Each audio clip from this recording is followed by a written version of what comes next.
अंगावर घाण टाकून 50,000ची पिशवी लंपास. अल्पवयीन मुलाची हातचलाखी सीसीटीव्हीत कैद.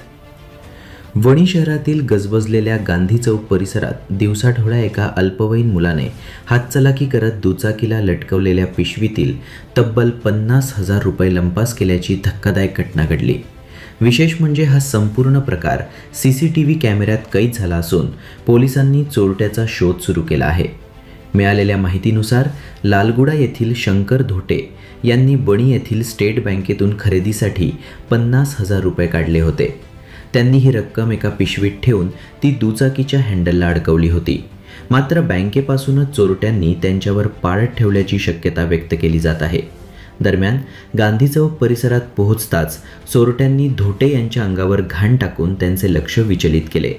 अचानक अंगावर घाण पडल्याने धोटे हे एका किराणा दुकानाजवळ थांबले आणि शर्ट साफ करू लागले.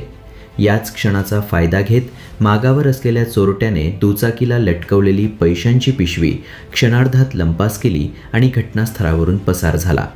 हा संपूर्ण प्रकार परिसरातील सीसीटीव्ही कॅमेऱ्यात स्पष्टपणे कैद झाला असून पोलिसांनी फुटेजच्या आधारे आरोपींचा शोध सुरू केला आहे.